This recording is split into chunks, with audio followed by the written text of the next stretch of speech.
These are the first things people are going to hear on this episode. Because we are rolling. Oh, we are. We got Justin at the tail end. We got. What is the relationship of Michael and Greg off camera? Manic grunts from a galaxy far. What do you need? Hell yeah. What is going on there, fellow rejects? How are you feeling today?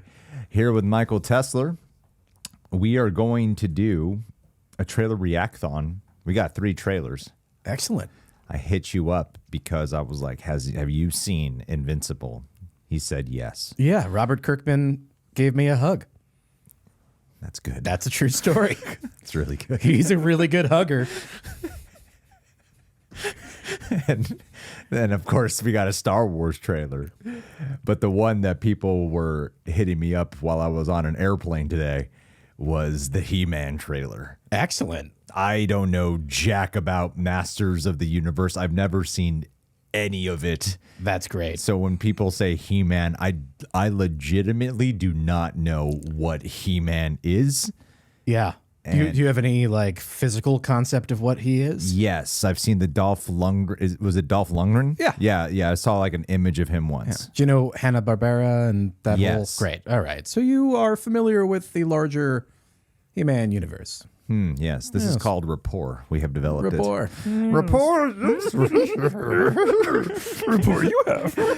Thank you, John, for setting all this up and for holding down last week. Coy and Aaron. Rapport. Yeah, we have rapport. We have rapport. It's true. We have Michael Rappaport. Dude, he was just on some Friends that we were watching. So. That's what I'm talking about. Oh, the cop. We cop. Yep. yep. The friends. And, I have those. But here, I wanted to give you guys. There we go. I neglected to cut to Greg when he was explaining the trailer-thon for a couple seconds because the sound effects were off. So. You know, this is the first time you've had me on one of these that I was invited. Because I've been on this multiple times, usually walking into frame uninvited. So I have to say it feels really good to be welcomed here. You know, last resort, baby. Yeah, I was going to say, is Coy and Aaron, is there a flu going around? Is everyone okay? No, you were the perfect fit. I specifically hit up Alex, who helps coordinate schedule, and I was said, can you please contact Michael? Because I think you'd be a good fit for today. Yeah. She mentioned nothing about He-Man. Well, we're going to do He-Man. He-Man. Excellent. Let's watch this trailer. Let's watch it. I love the 80s. This is going to seem weird, guys. We have to take off our headphones to hear this. Yeah, we are high tech here at the Real Rejects. All right, a 1 and a 2 and a he. Oh, this is live action. All that stuff that only exists in legends and bedtime stories. Is that Seth Green? Talking tigers, The castle. spaceships, and magic swords. what color is can make a man Oh, this looks mighty beautiful. as a god. Where I come from, that stuff Is real. is real. Who's That is that not, guy? That's not Seth Green. I don't know who that guy is. Sounded just like him, though. This kind of looks like the Dungeons and Dragons movie. I was thinking the same exact you to be thing. safe. Which, honestly, a damn shame that we haven't gotten a second one and won't. There's him. Brilliant. He-Man. He/him, man. Resources. Have you seen the sword? Oh, this is excellent. Found your sword. What? I know it sounds crazy. This feels like if the Dungeons and Dragons movie and the Minecraft movie had a beautiful love child. Whoa. Sir, you can't do that. Don't worry, the sword's mine. This looks so strange. This is great. Now, this is the perfect level of weird. This has Hanna-Barbera written all over it. about to get weird. Little Ragnarok-y vibes. Yeah, absolutely. Who directed it? What is... I have no clue. I need context. Oh, wow. This looks... Oh, money shot. Hero shots. Is that Idris Elba? What am I supposed to do? Is it? Take the sword. I heard Jared Leto's playing that guy. Of course, Jared Leto's playing him. Oh, this is excellent. How he became He-Man. Genius. There's a fish out of water tale, huh? Yep. I have the power. Oh, Whoa. excellent. Honestly, Change of frame rate. Cool. it works. Change of frame rate's a clever idea for jumping between universes.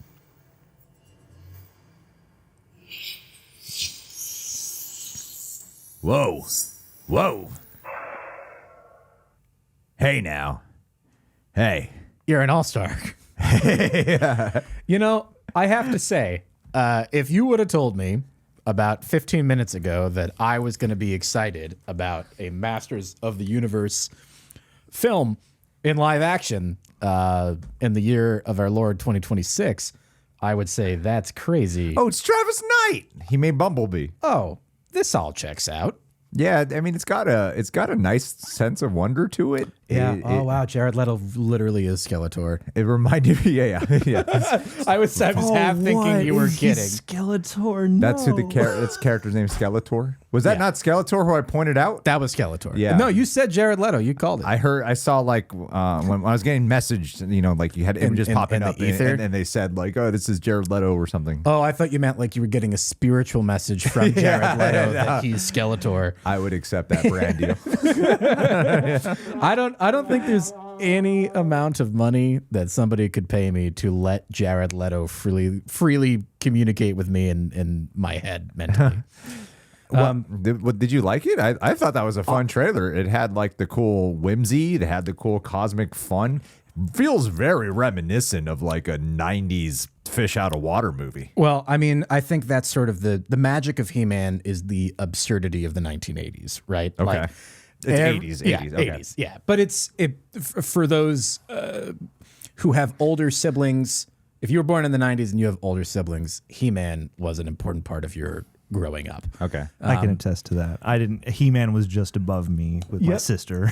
But it was everywhere, right, John? Like, and that's sort of I remember growing up and being like, wow, this looks absolutely ridiculous and so cheesy, but also it's so fun and so silly. And obviously, like, this whole franchise was in the era of let's make as many toys as possible. And so, like, every little boy and girl had their Skeletor and their He-Man and all the different fun swords and accoutrements that you can add. But I love what you said about Dungeons and Dragons, the movie.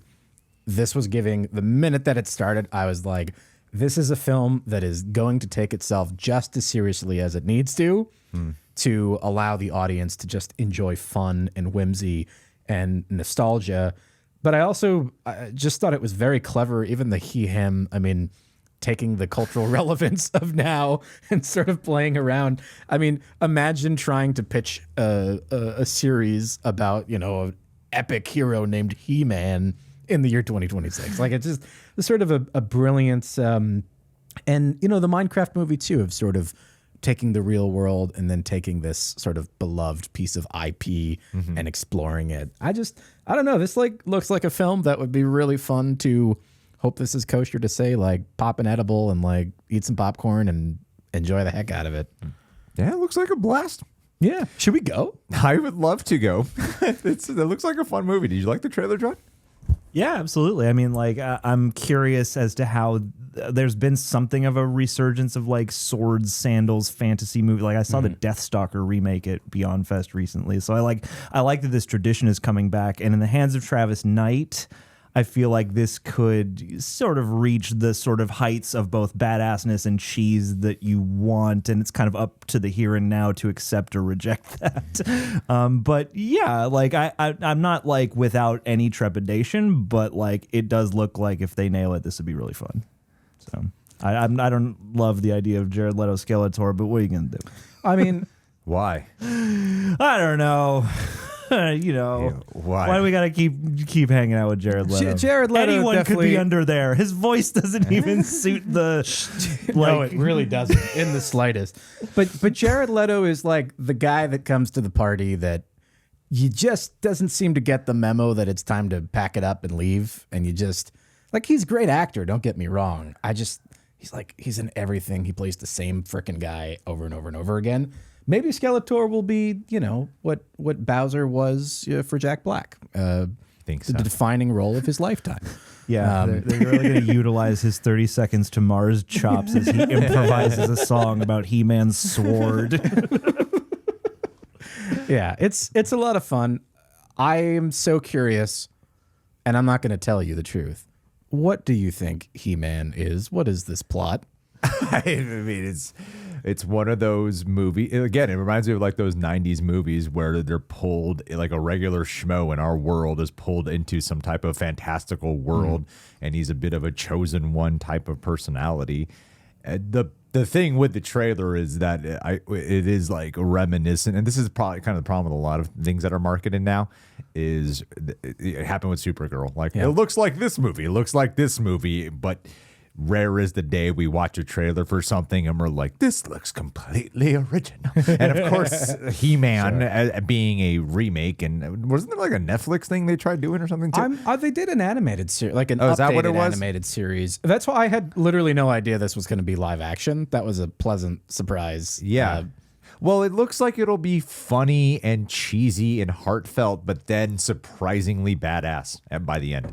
100%. And I think that's probably what people would want for their I mean, I'm sure I don't know what people they're want. hoping for a Minecraft level success that opens up a franchise that lets them have the Super Mario Galaxy spinoff.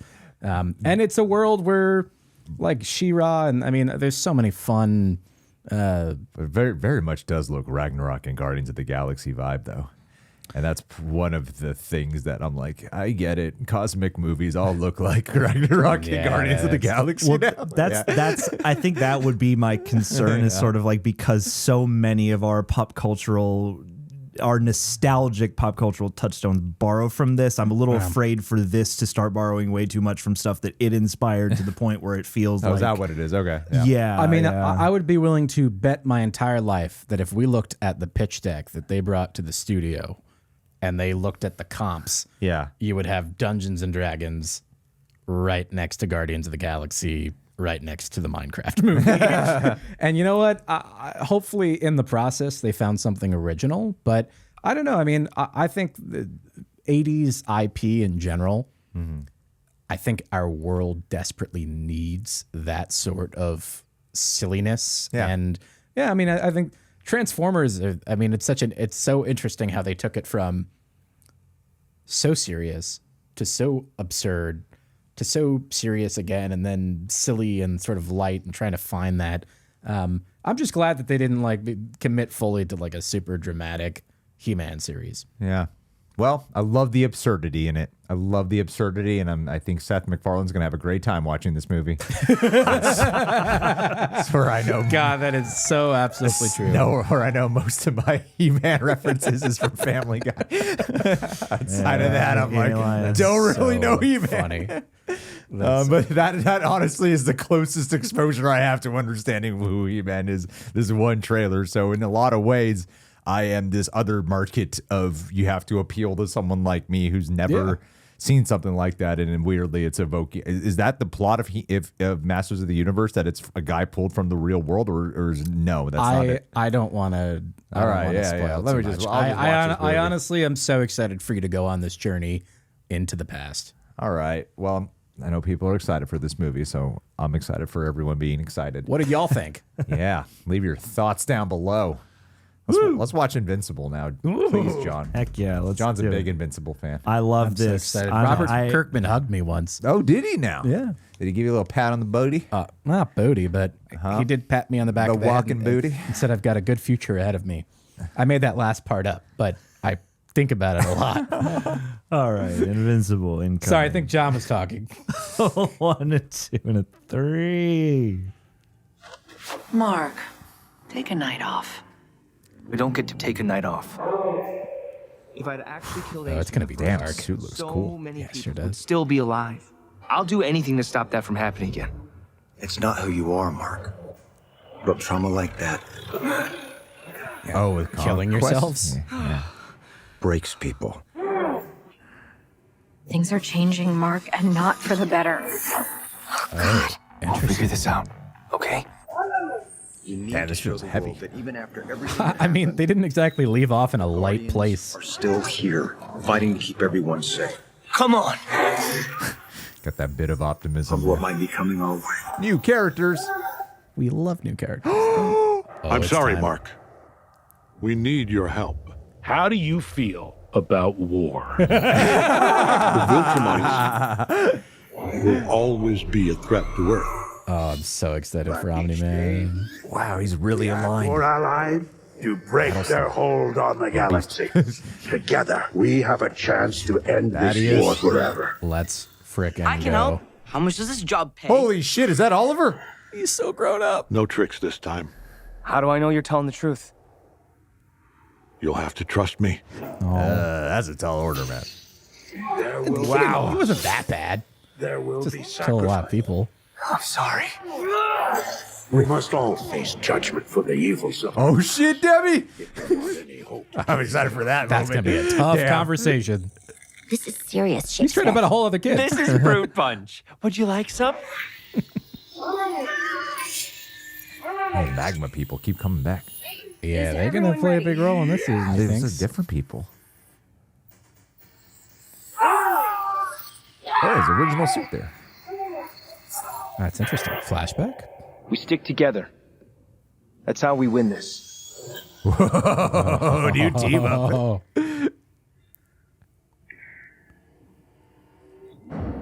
Leave no one alive.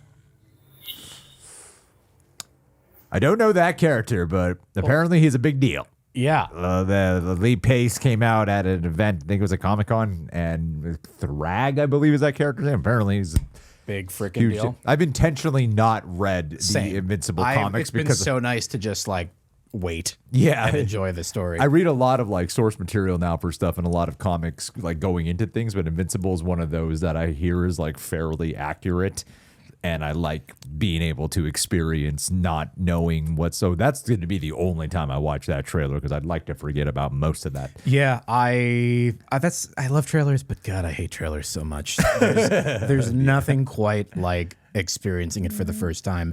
And Kirkman is so hands-on in every facet of this. Like, I love the attention to detail, and I'm this sort of Avengers Endgame moment of all these folks coming together for what I assume is going to be an epic sort of who's who against the Viltrumites. Like, Yeah. I'm so jazzed.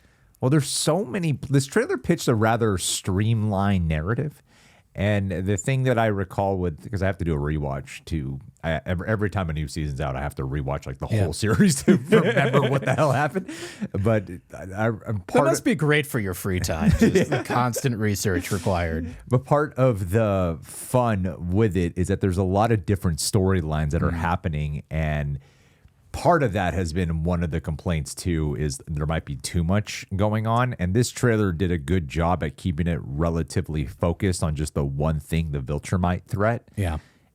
And of course, like the family banding together and the personal drama that'll come in there. And Omni-Man wasn't around as much in the prior season, and now it looks like I'm glad we didn't actually see that scene play out when he reunites with Mark. Yeah. You know, because that's a moment. It could be a little complicated. It can be very complicated. They got some feelings. And then, of course, you know, him and Debbie haven't seen each other since season 1, so I'm excited to see like all the. How do you do that? Like, what does that conversation look like? I don't know. That's why I'm so excited to find out. It's all that interpersonal drama stuff that actually got me the most excited. Isn't that something that, like, in like this epic universe where there's these superheroes going out conquering worlds, the thing that you're most stressed out about is this guy seeing his ex-wife for the first time. Yeah. You know, but I'm really, really excited. I hope that it stays streamlined and focused, mostly because the Viltrumite, I mean, I assume that beyond that, there's going to be more exciting things that happen, but I feel like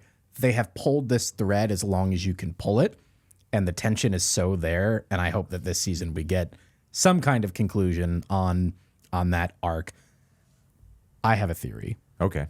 I don't think Omni-Man is making it through this season. This particular season? Yeah. I think the ending is his ending. I don't know. I don't want that. I love him. He's such a fascinating character. But I think like something like that is essential for Mark to become Omni-Man 2? I have been very successful in not getting any of this show spoiled for me. Yeah. Well, I didn't spoil it for you because I don't know. Yeah, I know it's just a theory that you have. I could see it being a legit theory because so much of the story with him has been about redemption. Yeah. And the last season's really been going out of its way to have him earn that. Because even now, like there's always that part, and even in my brain, I was like, will he fully, can you repent for that? But also, my one argument with that, and something that I thought they did a beautiful job exploring in the last season, time is so different for him. Yeah.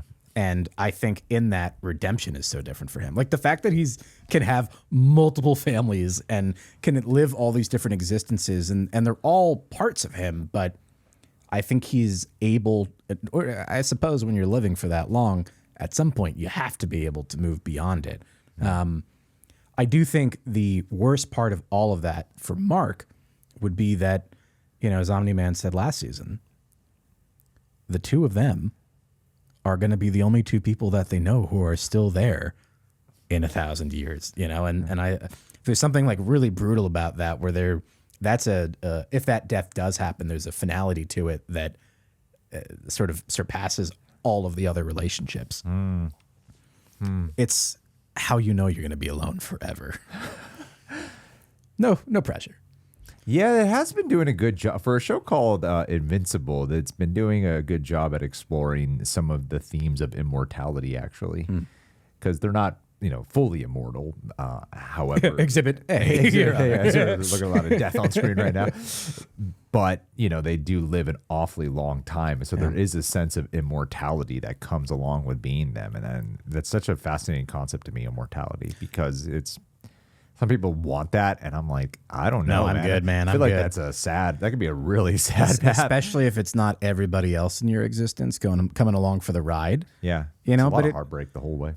Yeah, well, and it's sort of at a certain point, your lens of morality has to look different, right? Like if you're around that long, you're thinking long term. And I think that's the whole thing about the Viltrumites is there is I don't want to try to justify their morality, but like, from a certain point of view, there is there's an argument to be made of why Omni-Man is the way he is.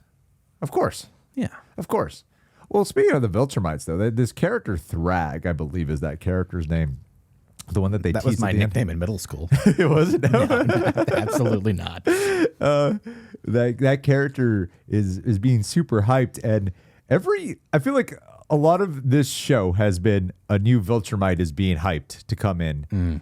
And I don't really know what will make this one different than the last. There's only like 16 of them, right? Like, there's not exactly a lot of Viltrumites running around. I mean, there is a lot, but then they have there's like an army of Viltrumites, but every time they're teasing a new one, I'm like, what makes this one worse than the last one? Yeah. How much more cruel? Because the last one, Conquest, I believe. Oh, he was great. He guy. was awesome. Really nice guy. He's an awesome character. I would love to get coffee with him. And he was scary as shit. Oh, he was super it's scary. It's a cool thing watching a show and actually being like, I am Negan level scared right now. Which was played by Jeffrey Dean Morgan. What a weird reference for me to make. What a strange thing for you to do. Yeah. And this guy, I don't know what makes him different, but it's like every season they're like, this new Viltrumite guy, you guys aren't ready for who this guy is. And it's played by Danny DeVito, which I think is just it's going to be the funniest such Viltrumite we've ever had. Yeah, which most honestly, perverted Viltrumite. A funny, perverted Viltrumite is in many ways the scariest thing. Oh, yeah, it would be actually. Danny DeVito. This climate. Oh, my God. Yeah. In this economy. Well, I'm not going to lie. I'm so excited. When does it come out? I think April? Hey, my birthday. March 18th. Oh, March God. 18th. Excellent. I got a lot of time to rewatch. It was me being like, oh, it's Pi Day. It's March 18th. God damn it, Mike. I graduated high school with a 2.0. Well, are you ready to watch John. the... I'm really excited to watch the one it. that I know you I've had to hold my feelings in. Everything else is an appetizer. Yeah. Let's just go to... It's funny because I texted you 2 days ago and I was like, Greg, this is coming out. The Maul trailer's coming. I was like, can we watch it? And you were like, nah. But here we are now. I find that if I'm really, really funny, I get my way. Yeah. That's why. John. I agree. A 1, a 2, and a 3. Wait, full screen. All right.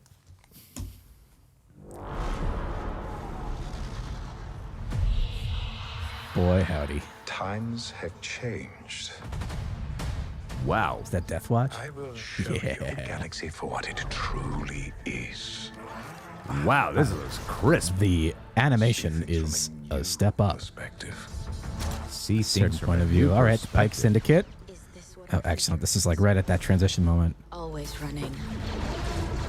It's really Is it Jedi. a new Twi'lek main I character. invite you to look more closely. What are we dealing with? Good question. Oh, he's in the comics. And I offer you an opportunity. I'm loving the vibe so far. Oh, I am so. It looks so good. Like I just cannot. Go, buddy. Double-sided Maul is back, baby. Are we really doing Darth Talon? This looks so friggin' good. Made to suffer. We survive. I wonder who this character is. Well, But do not live. I've got a hunch. Oh, excellent. I love him interfacing with other Jedi. Oh, this is not pulling any punches. No! Oh, we got some Inquisitors. There they are. Hey, it's a guy from Ahsoka. Yes, good job, Nick. Nailed it. Mark? It's okay. I'll tell you when you're older. Oh, this is great. Oh nice. My God. All right, this is a pretty sweet trailer, man. Damn. Dude. This is pretty epic. Oh my God, I freaking love Star Wars. Maul is one of those characters that people keep wanting more of, and I do wonder This is it. if it would be like, is it ever going to be a point where like you get too much of Maul? No, I think this is. I think I this don't know, is the man. end. Like that's a pretty sweet. That was like a really cool thing to witness. Actually, just that trailer alone That was awesome. animation quality is. Just I mean, Clone like Wars, the but last crisper. the last season of Clone Wars, I thought was some of the most beautiful animation ever. I didn't think I'd be saying this, Michael. That was my favorite of the three. I really You didn't. weren't expecting Masters of the Universe to be your favorite trailer, I Chris? thought it would be Invincible. That was like the best one. Oh, jeez, oh Pete. Sorry, wow. please continue. No. I mean, it makes me happy that you're happy. So I saw a little announcement teaser for this while I was at Celebration, Star Wars Celebration in Tokyo. Is it a different trailer? Is it a full trailer? It was like a little tease. But Poquito. this confirmed what I think a lot of us super nerds have been hoping, which is the existence of Maul's apprentice, Darth Talon. Why? What in this trailer gives that information? A young Jedi trying to survive who happens to be of a certain species that happens to be the same species as the Twi'lek? The Twi'lek character? Who's this Twi'lek? This is a new Twi'lek person, right? new character. Okay. Yeah. And then there was a Jedi Master too, who I don't think is like an established character that we've met before. There's been so this is like, do you know like where we're at timeline wise? No. Great. So I mean, it's definitely before Rebels. So it's before Rebels. It's after Clone Wars. It's after Clone Wars. That makes a lot of sense. And so this But is. where in Solo does it take place? Honestly, like I would say maybe 6 or 7 years. Sorry, guys, I gotta stop doing that. 6 or 7 years before Solo, if I had to take a guess, because you can even see in the Stormtrooper armor. That's when they were transitioning out of the clone troopers, like we saw in Bad Batch. So I think timeline-wise, it's probably pretty parallel to when Bad Batch is occurring.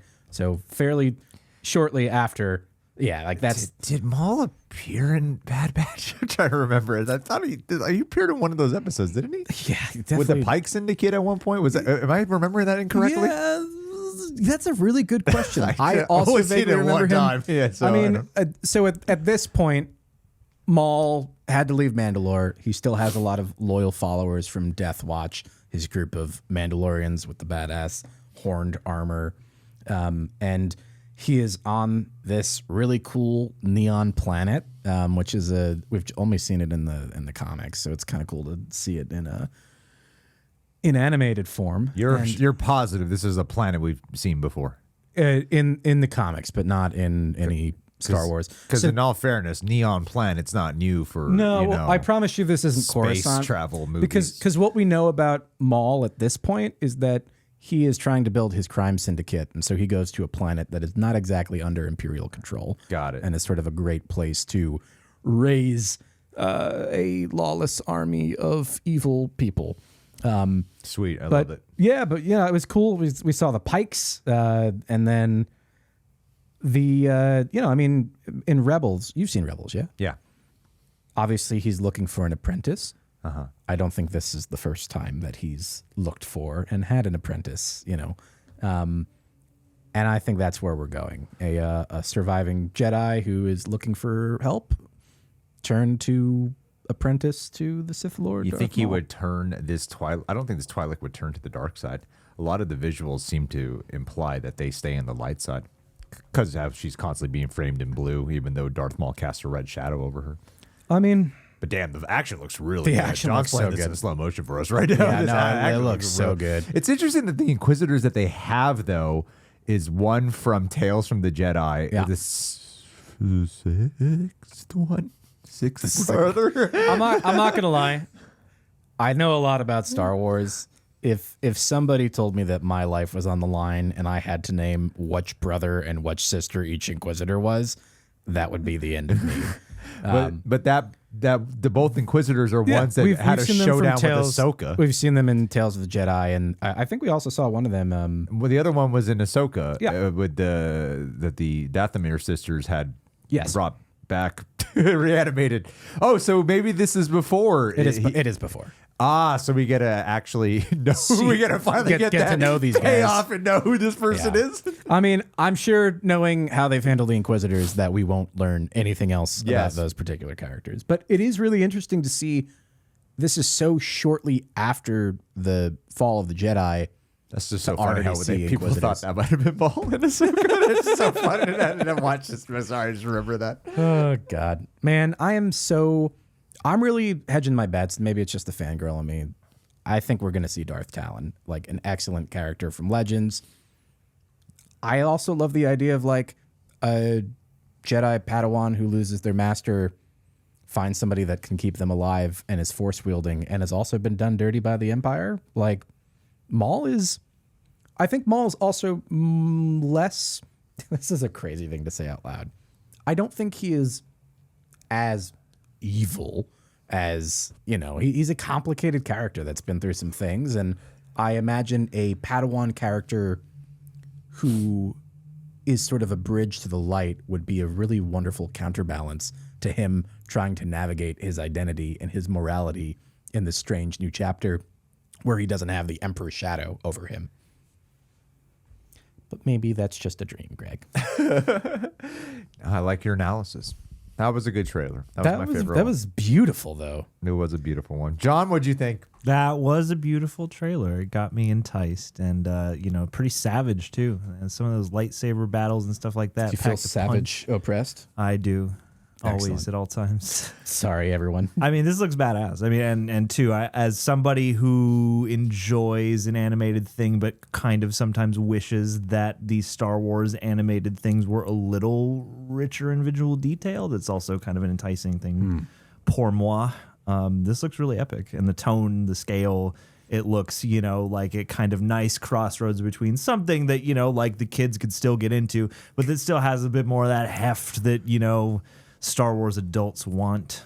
Maul's a G. He's a badass. It's certainly, if like you grew up with Clone Wars, this is a great getting to see people chopped in half is really what everyone's been waiting for in a Star Wars series. I hope it doesn't only appeal to the Clone Wars people, though.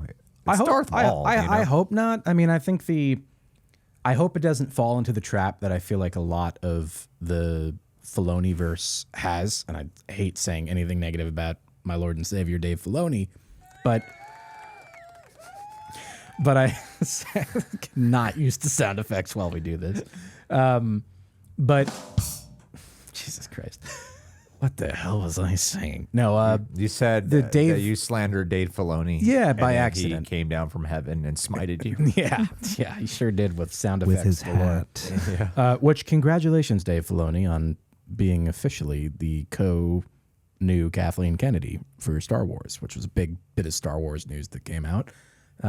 Kathleen Kennedy is retiring. But in the Filoni-verse... Good. Was that your Palpatine? I care. You care? You know, it's tough. She gets so much hate. And at the end of the day, she is like a legendary producer who made so many amazing films. Do I hate everything that she did with the sequel trilogy? Yeah. Do I think that diminishes like Jurassic Park and all the other classics that she made? No. That's so weird because I have the exact opposite opinion of everyone else. I like everything she did in Disney, but I hate everything before. Yeah. Yeah. E.T. Never heard of it. She's been in the waste bin is what I say. Yeah, it's tough. Some people are better off just like people not knowing that they're the ones that did all that. Yeah. Like she had a perfect legacy and then, but very excited for Dave Filoni.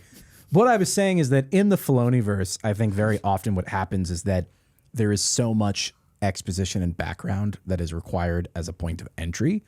I think the beginning of The Mandalorian, part of why it was such a great success on Disney Plus, is that there were people that had never watched Star Wars before that were like, amazing.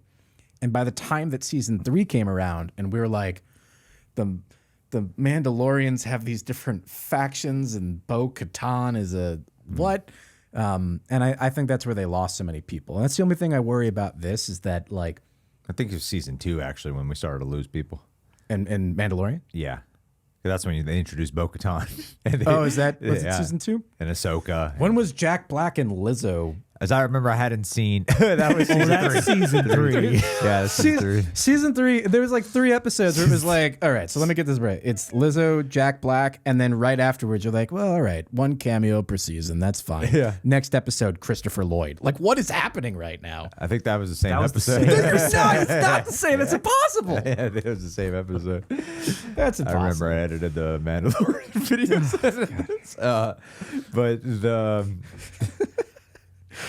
I loved it. I remember because Mandalorian season 1, I hadn't seen Clone Wars yet. So when the Darksaber popped up, I'm like, well, what's the big deal? So then I had to watch all the Clone Wars to understand Rebels to understand what the Darksaber was. Which I feel like there's a way to explain what the Darksaber is without needing to go through. And they did in the show, so I didn't need to watch any of that shit.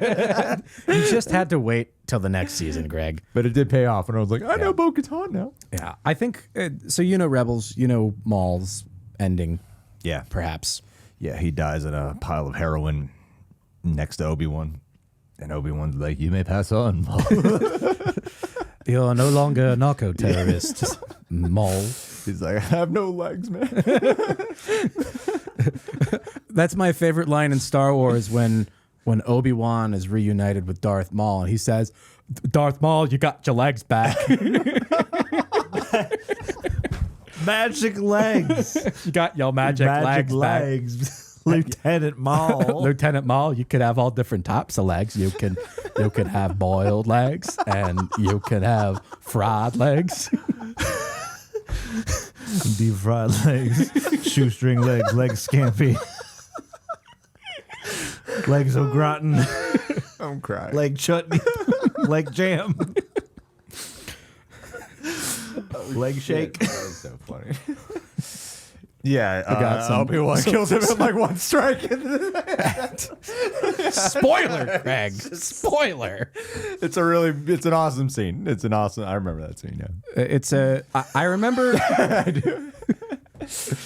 Maul the whole time is like, I'm gonna kill this fucking guy, and then Obi-Wan finally meets up with him, and then he just does away with him so quick. This was badass as hell. Jedi. I Jedi. And after Order 66, I just kept running and running. God, I hope the audience appreciates this. Darth Gump. Darth Gump. It's adapted from the Gump Legends novels. Stupid Sith, the stupid does. The Gump book is wild, by the way, Michael. You should. Whatever you bring it up, his demise.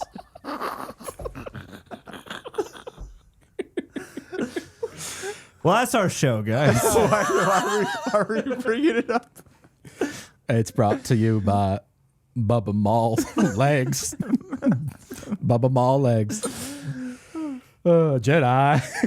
Jedi. It's perfect. It's perfect. Tom Hanks, if you're listening, if you're looking for a historical drama that crosses generations and touches every single facet of society, this is the role for you. Tom Hanks as Darth Maul. Why'd you bring it up? Why about his... Pay this off. Why did I bring one up? You brought up, you said you know how he meets his end, or you said that to me. Yeah? Why are you bringing that up? Oh, it's sort of an interesting thing when you have a character whose end you already know. Yes. Yeah, okay. Glad we got there. That's most of Star Wars now. You know what they say, Greg. Characters whose ends we know. You know what they say, Greg. Life is like a box of death sticks. You never know what you're gonna get. Well, I don't know about you, but I think that we have started with a bunch of weird Star Wars noises, and I think we're ending at a perfect point. I want to talk about Christina Hodson. Oh, that's right, Batman. Batman. That pesky Batman. I like that I went for the most 1970s iteration of Batman. By Burgess Meredith. All right. Hey, so John, can you do me a favor? Sure. Can you pull up Christina Hodson's IMDb? Okay, so for you guys who don't know, here's the skinny on what's going on. Hey, we don't use terms like that here. Yeah, it's true. You know, I noticed I make the same kind of, I talk exactly the same as I did before I lost weight. Sure. And then when I lost weight, suddenly I see a lot of shit I say gets interpreted like I'm an egotistical guy who lost weight. Oh, that's great. And now I love that. When I lost my 100 sarcasm and everything, like what the hell? Like I talk exactly the same. When I lost the 160 pounds, every single time that I talked about like being larger, and this was when I was a little bit skinnier than this, everyone was like, "What a fat phobic monster! What an awful person." And that's like Kumail Nanjiani was on Conan's podcast, and he was saying he had to address it in his stand-up because people, for some reason, just assume these things about you. Yeah, they don't know that you once upon a time. When it's like, no, I just because I lost weight, that was all from insecurity. None of it is from confidence and ego. It's from insecurity. No, that's been the since we started. What's the show that we're watching? Fallout now. Yeah, I lost 25 pounds. Nice. And losing 25 pounds is a really interesting thing because it's just enough weight when you're fat to where people look at you and they're like, "Did you get a haircut?" They know something's different, but they can't quite put their finger on it. Anyway, that's cool, man. 25 pounds is a lot of weight to lose. That's really impressive. Yeah. Well, when I lost 160, I often equated it to imagine how many newborn children that is. Let's say an average baby weighs 7 pounds. 160 divided by 7 is John. 160 divided by 7 is John. 20 something. It's 20. He's typing it 14, into Google. It's 22. It's 23. 23. 60 divided by 7. Average weight of a newborn baby. What is the number on this? Just pulled up. That was close. I gave birth to the equivalent of 22.85 children in losing that weight. And if that doesn't put it in perspective, I don't know what does. But let's talk about Batman. Okay. Here's the skinny. Fucking goddamn it. That's what happened. Here's what's going on with Batman in the DCU, not the Batman with Matt Reeves. If you guys haven't heard, there's so many people are talking about this in a very negative light right now. And I feel like it's so much more nuanced than what people are kind of leading on. There's this writer, Christina, I don't even know how to, John, you know how to pronounce her last name? I believe it is Hodson. Christina Hodson, who wrote Say a couple it with an accent. Christina Hodson, who wrote Birds of Prey and The Flash in terms of her comic book movies. I mean, she's written some other stuff, Bumblebee being one of them. And the full title is Birds of Prey and the Fantabulous Emancipation of one Harley Quinn. Her I actually title didn't idea. know that until I read that. So, Okay. big moment for Michael. Hell yeah. So she also wrote the Batgirl movie, which was shelved, of course, apparently unwatchable. That's why they shelved it. Who knows? Now, It was a tax write-off, Craig. yeah, I know. So here's the thing. Once this got announced or it got revealed that she's the writer behind Batman the Brave and the Bold, which is the Batman movie in the DC universe, which probably wouldn't come out for like another 2 or 3 years or something like that. People have kind of been in a panic and an uproar about it because the Birds of Prey, while a film I actually enjoyed quite a bit, rather divisive experience. Sure. And I think there's a lot of people. That's the one with Natalie Portman as the ballerina? No. You're thinking of I'm kidding. closer. The Flash again. Honestly, it's easy to come on the internet and just be like, everyone hated it, but that's not true. If anything, I'd say that movie was a divisive movie. Like some people I know actually really liked it. 6.1 on, which is I think the epitome of divisive. 6.5 on IMDb. Now, Oh, the Flash. yeah, The Flash. Oh, I got thoughts. I'll wait. I got this. I can get through the rest of this. You watch me. Watch me do this, I'm Michael. not a good. I'm gonna do not it. a good person. I'm gonna get this going, buddy. I'm so not a good sorry. person. You're an all right guy. I'm so Just let me sorry. get through the setup here, and then we'll discuss this. Now, and then of course Andy Muschietti, who is still attached to direct Batman: The Brave and the Bold, who also directed The Flash. Knowing the pairing of them, and a lot of blame suddenly is, oh, Christina Hodson, the writer of these movies, how can we trust them to do Batman: The Brave and the Bold? I understand, like, there's a certain level of, I don't know what the word for it, not prestige, but pedigree maybe when it comes to Batman. I mean, if you're going to have The Batman, which is a beloved film, which is a drama, and you're going to do the DCU Batman, you're going to want a film that is very different than that, yet has a level of qualitative characterization in writing that is compelling enough to stand on its own 2 feet while you also have a concurrent Batman movie also going on. I think there's an unfair level of blame that is levied her way, though, when it comes to these movies. At the end of the day, these big studio movies, by the time she writes a film, any writer writes a movie. I feel like people should have a good understanding of this by now, that anytime someone writes a film, especially for a big studio movie, the amount of changes that it goes through, probably from rewrites that she probably didn't even do. Yeah. And then it's supposed to be the director's movie. Then it's not even really the director's movie by the end of the day. Then it's usually the studio's movie. And like The Flash is a prime example of chaotic production hell, the amount of directors and screenplays it went through. And then it had this finished product in the middle of like Ezra Miller controversy going on. And then Birds of Prey, I don't really know what the behind the scenes is on that. But sometimes a lot of times I don't feel like it is actually the writer's fault, you know? It very well could be like a large part of her fault, but a lot of times I don't feel like it is their fault. I mean, you got prime examples of movies that I should have like made some research here. David Koepp is a perfect example to me of a writer who has done, like, he did Jurassic Park with Steven Spielberg, but he also did Indiana Jones 4 with Steven Spielberg, and people didn't really like that. You know what I mean? Hold on, I gotta tap Michael's face. Is he in focus? We did it. Slid back in. And so, yeah, my point being with that is I don't feel like there's a need for people to kind of panic about this situation, that there's a whole committee around this movie. This isn't like, hey, this is Christina's movie and they're getting a director for this.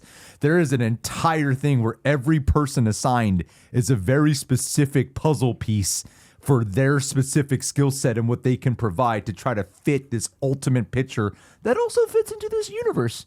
You know, so I think ultimately the faith has to go in whether or not you trust James Gunn is picking the right hire or not, more than anything else. I feel like there's a lot of unfair blame being shown her way. What are your thoughts on this, Michael? I'm panicked. No, that was the longest I've been quiet my entire life. And I was becoming so aware of it that I was like, how much am I rambling right now? No, it was kind of nice being alone with my thoughts. No, first off, if you don't think The Flash is a prestige film, on the caliber of the Batman and Casablanca, you are dead wrong. I think that masterpiece, which in truth was the brainchild of the one true great creative mind at Warner Brothers, David Zaslav. David Zaslav. I think that's the biggest difference here between now and then, right? Like, you have a studio in the midst of a massive transition. And I think part of the reason that The Flash was such a debacle, beyond Ezra Miller, and why Birds of Prey, and that whole just chapter of just like the Suicide Squad and all these different things that were coming out, there was no cohesive vision. And for great creatives, that is a terrible, terrible environment to play in. Mm-hmm. And we saw the repercussions of that at the box office. We also saw the repercussions of that just in like the very confused creative that was going on. Like, The Flash had so many great things going for it. Like, going into that film, I was so genuinely excited in spite of the Ezra Miller stuff. Like, I saw that as like a great opportunity to bring back all these cool legacy characters, connecting the old universes. And it was just sort of a, hey, like, Marvel's doing a multiverse and we really need a cash grab right now because we really want to get bought by Netflix. And, you know, we've seen the reality sort of over and over and over again. And I think you really hit the nail on the head. Any person that thinks any one individual writer, director, producer, etc., has this sort of iron grip over the creative of a project is crazy. I think DC's decision to give James Gunn the helm and knowing that there are parameters for this playground for each one of the creatives, I think is a wonderful opportunity to actually give a writer the chance to write without dealing with the endless, never-ending revolving door of execs that are playing creative. And you know, I mean, it's not a crazy bunch of credits here on the IMDb, you know, and I think with that, like, obviously, there are smart people that see the potential. We haven't necessarily gotten to see that. I, for one, really loved Bumblebee. I thought that was a nice little, maybe it was just a little nostalgic romp to like have fun in the Transformers world again. And, you know, but that's the humorous part of screenwriters a lot of the time, unless you're like an Aaron Sorkin or something. This whole conversation, everyone's like, but that's because of Travis Knight. That's why it's a good movie. Oh, like, sure. Of course, Travis Knight. It is his movie. He directed it. Yeah. But now when you hire her for this, it's like, well, let me look at what she wrote before. Like, wait a minute. A writer is only as good as the mandate, and a director is only as good as the writer, and none of them are any good without a good producer. And so, you know, and I say that as a producer. It's a collective. Yeah, it is a collective. And at the end of the day, it even comes down to the editing. I mean, we think about, God, The Flash got reamed for some of the most horrific CGI that we've ever seen ever. Like, the editors play a role in all of that. I'm not even blaming the editors and the CGI guys too, because they were working under absurd conditions. But it really, I think that's the magic of film, is that, like, you can't point to any one person, but you certainly can blame one, and that's David Zaslav. Yeah. Well, I think she does a good job, though, from what I've seen, even from the comic book ones. Like, I wasn't that big of a fan of the Flash movie, but there were some scenes that I enjoyed, and I feel like for the most part, she does a pretty good job at writing distinctiveness. Yeah, with characters. And my favorite part of that movie was he just kept running and running. Sorry, a callback. What are your thoughts, Humphrey? Let this person live. No, I mean, I'm not really that where I think you're correct. There's a lot of stuff that happens between the like, I'm heartened by this because James Gunn is a guy who clearly values a script and clearly wants a script to be fully to its potential before rolling camera and stuff like that. So I think this is setting her up in the best way possible for success. And yeah, I mean, you know, scripts get retooled, and like, it's the common tale for writers in Hollywood that even if you're involved in the freaking rewrite process across production, it might not end up being the thing that you had in mind. So, you know, this will be an interesting opportunity, I think, for her to be in a position to really have the best opportunity to prove herself or not, you know? Yeah. So I'm excited for it. And I am a fan of Birds of Prey anyway. So, you know, I'm biased in that direction, but, you know, I hardly think that, you know, she's to blame for the Flash. You know? Seriously. But I feel like with writers, like take the quote, "I am Iron Man." You can say, "I am Iron Man." Snap.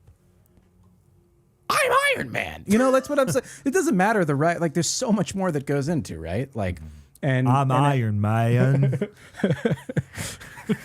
God, I can't go down. I love you, Pepper. I have to go home. I love me, my Pepper Potts. Do you know actually Robert Downey Jr. improvised that?